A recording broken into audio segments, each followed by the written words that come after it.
New Explorer Corps, First Arm, Spinward Operations Area, System J5381, Nadir Jump Point, Jump Ship Rabbit's Foot, March 23rd, 3152. I appreciate that you've come without any clear hostile intent. I understand there was a disagreement down on the surface of Planet B, but I'm confident that we can resolve it peaceably, Cal said as the group sat down around the ends of the Rabbit's Foot's conference table. He was having a hard time concentrating while looking at that raven-haired woman sitting across from him. While she was absolutely the concept of beauty manifest in physical form, what was most distracting was the series of gently glowing black branches of a digital tattoo running up her neck, jawline, and right side of her face. At the end of each branch were cherry blossoms in more intensely glowing pink. While Cal had seen the type of thing before, like on Vasil or even Tenika's avian-themed arm ink, this was next-level intense. What made it even worse is that she obviously knew that it had an effect on others, which only added to the imbalance of confidence in the room. Cal had asked Kip to head back down to the aerospace bay with instructions not to do anything troublesome. He doubted the hot-headed pilot would be much help in a negotiation. The two uniformed men behind the woman looked like bar bouncers, though the inked design on one of their necks showed what looked like battle armor of a design that Cal didn't recognize. You can call me Gia. I'm as close as you'll get to a representative of the last resort, so we may find a path forward. I assume you're stalling, waiting for the arrival of the other dropships, the woman said, sitting up straight in the chair and placing both of her hands on the table, palms up. Cal glanced down at his tablet, waiting for the message from the bridge letting him know the dropships had docked. Taking a breath for courage, though he didn't really understand why he felt like he needed one, he responded, "We will let them know that you're not hostile and that we're going to talk this out." "We could be a little hostile if you need to save face in front of your crew," Gia said with a smirk. Cal bristled and said, "No, that won't be necessary. And it's not my crew. The mission's captain's on that ship, Rin Barrett." Gia nodded and responded in her cool, effortless manner, "We know. She won't help out your case. Your captain has some seriously dangerous interests." Cal leaned back, wondering how she would know anything about Rin. His tablet beeped and he glanced down. The message was titled, "Ships docked, friendlies on their way." Down in the Akrais airlock, Vasil barged into the ship carrying his combat knife, out and in the ready position. He scanned the hallway for possible threats, but there was only a completely terrified Rabbit's Foot crewman who looked like he was about to lose control of his bodily functions at the sight of the elemental headed in his direction. "Where are they?" Vasil growled at the crewman as he dropped his guard a bit. Feeling a wave of relief that he was still alive, the crewman stammered out, "They're in the conference hub. They're not aggressive. They're talking." "What do you mean they're talking?" Olivia asked as she stepped through the airlock with Tenika at her back, each of them carrying rifles and clearly expecting a fight. "There are only 3 on the ship. They're talking in the conference hub.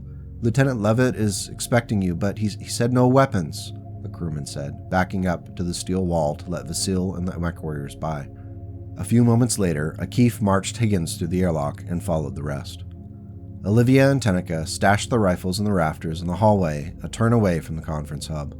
When they stepped around the last corner, they saw Cal standing in the open door. His hands were up in a placating gesture, and he said, "Play it cool. We may be able to talk our way out of this. If we get aggressive, they might lock us down again and we're toast. Got it?" The pair nodded, and then Cal looked past them at Akif and the captive. "Cut his hands. He's not a hostage." Akif looked at Olivia, and she nodded, so he pulled a blade from his boot to slice the plastic. Higgins rubbed his wrists with a smirk on his face. There was a strong temptation to punch him, though Olivia resisted it. They were in hot enough water as is. When they re-entered the room, Higgins walked to the far side and shook the hands of the 2 men standing behind Gia, who remained seated and didn't react to his presence. When he put his hand on her shoulder, she turned her head and looked up at him in a way that Higgins knew wasn't welcome. He retreated and stood off to the side. Gia turned back to Cal, who was now flanked by 3 Mechwarriors, and Vasil, who had slid his combat knife back into its sheath on his hip. She smiled politely and said, "We appreciate that you didn't try to turn our comrade into a bargaining chip. That reflects well on you. However, we need to talk about a path forward." Cal nodded, even as his tablet beeped again, the message title reading, "Captain in Medical Bay, Stable." He sighed in relief and responded, I'm quite sure there's a path forward here. Enough blood has been spilled on both sides over this misunderstanding. There's no replacing the dropship that you destroyed, of course, Gia started before Olivia stepped forward and interrupted. That wasn't us. Those were drones in the hills. I think they activated when the shooting started. One of our ships also took damage, Olivia said with purpose. Gia shifted her gaze to Olivia only momentarily before focusing on Cal again. She responded, Regardless, the damage was done, and we lost a dropship. We also lost 2 battle mechs to your 1. In the interests of fairness to the fact that you're also on last resort territory, we believe we can walk away as friends with the 3 Word of Blake battle mechs in your possession. The miscellaneous goods you can keep. Cal pondered the offer for a few moments, even as he could hear the Mechwarriors bristle at it behind him.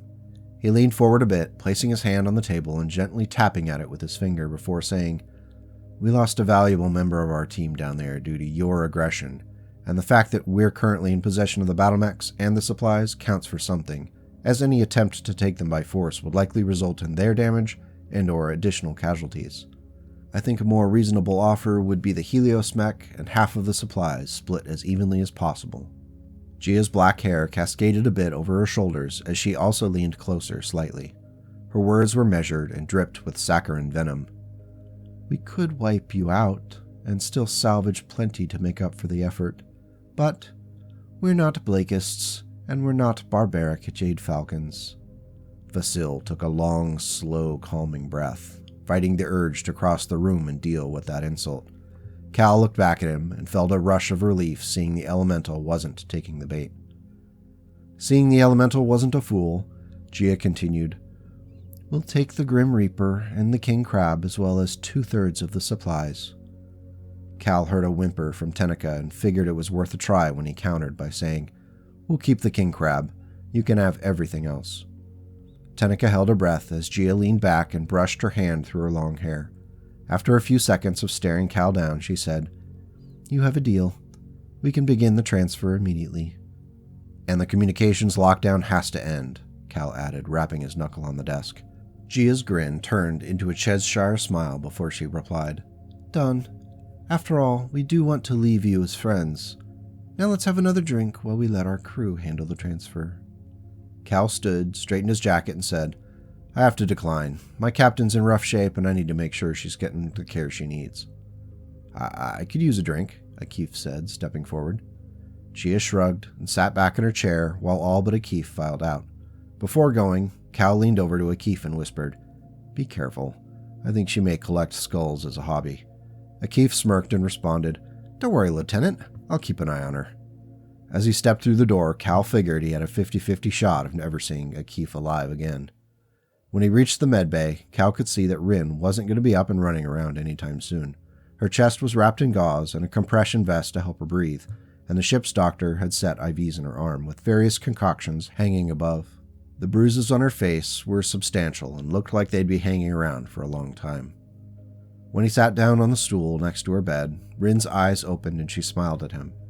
You look worse than I do, she said with a rasp. You must not have access to a mirror because it looks like a dropship landed on you, Cal retorted with a chuckle. It's been so long since he had laughed, Cal was taken aback by his own laughter. I'm sorry, Cal. I'm sorry for everything, Rin said with a tear rolling down her cheek. Cal wiped away the tear with his thumb and said, I know. We just need to recalibrate and be more careful about things. Recklessness isn't something you're good at. This time it was Rin's turn to laugh, but she only got a second into it before coughing and groaning in pain. Just rest up. I'll keep this nonsense going till you're back. I think we should stick to surveying for a bit before heading into a friendly port. No more treasure hunts, Cal said, standing up from the stool and looking down at his friend. Rin nodded slightly before saying, No more treasure hunts, before pausing for a few moments and adding, Can you please tell Olivia that I'm sorry? I will, Cal said as he reached down to squeeze Rin's bandaged hand. New Explorer Corps, First Arm, Spinrad Operations Area, System J5381, Nadir Jump Point, Jump Ship, Rabbit's Foot, March 24th, 3152. 18 hours later, the transfer of mechs and supplies to the guest dropship was complete.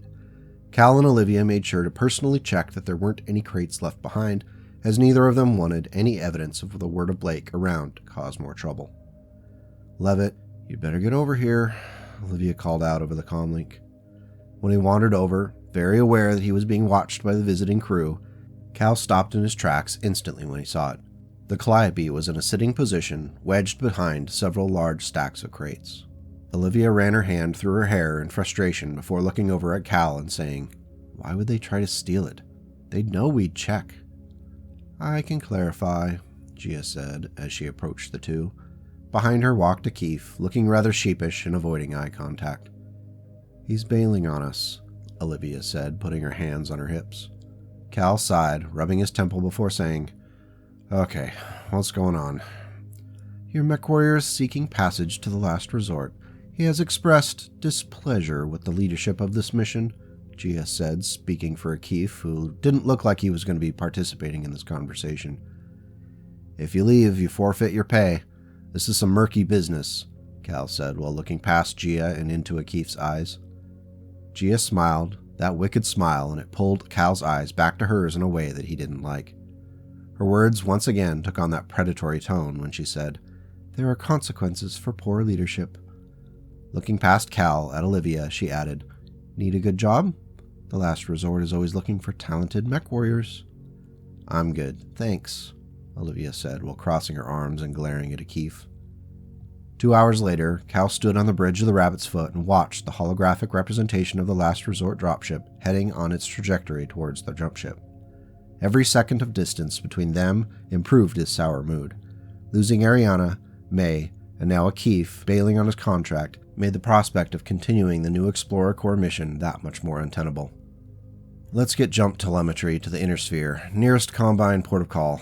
We need to resupply and debrief with our employers as quickly as possible," he said as those seconds continued to tick by. The last resort, Southern Operations Area, System J5381, Nadir Jump Point, Jump Ship Skyfire, March 24th, 3152. Guider Flores rolled her eyes as Gia walked onto the bridge with her two flunkies like she owned the place. To say the two of them didn't get along is an understatement, of their personalities could not be any more different. Flores respected the system and people who had forged the last resort into a state worthy of the history books, while people like Gia seemed only to enjoy the here and now. Her casual disrespect for tradition, rules, and the way she enjoyed messing with people always rubbed Flores the wrong way. From the flashy uniform to that glowing ink in her face, it was all just so uncouth. "I take it we're done here?" Flores asked. Gia smiled and took off her gloves before saying, "Oh yes, it went very well. They bent, but did not break. It was all very dignified." Guider Flores turned to issue the command to prepare a jump from the system when Gia spoke again. "Lock them down again. I want a firing solution for a long-range strike. Target their propulsion systems. I want them to spend a good long while out there sitting and thinking about things. When we return, their ship and mechs will be waiting for us." Flores bristled before responding. "Are you sure about that? What if their employers come looking for them?" Gia grabbed her seat, one set several inches higher on the decking than Flores' command chair, and said, "They don't strike me as a group anyone will miss." End Part 17. Thank you for listening and watching as we continue our little adventure. It's mind-blowing to me that we're at Part 17 already. It feels like I just started writing this a few days ago. As always, thank you to the Ko-Fi crew for the direct support. We're still waiting on Google to sort out why the channel memberships are not yet functioning. If you want to take that free action, the like and subscribe buttons make sure I get some of those happy brain chemicals, and it helps you to not miss out on future videos. Until then, take care and go make the world a slightly better place today and tomorrow.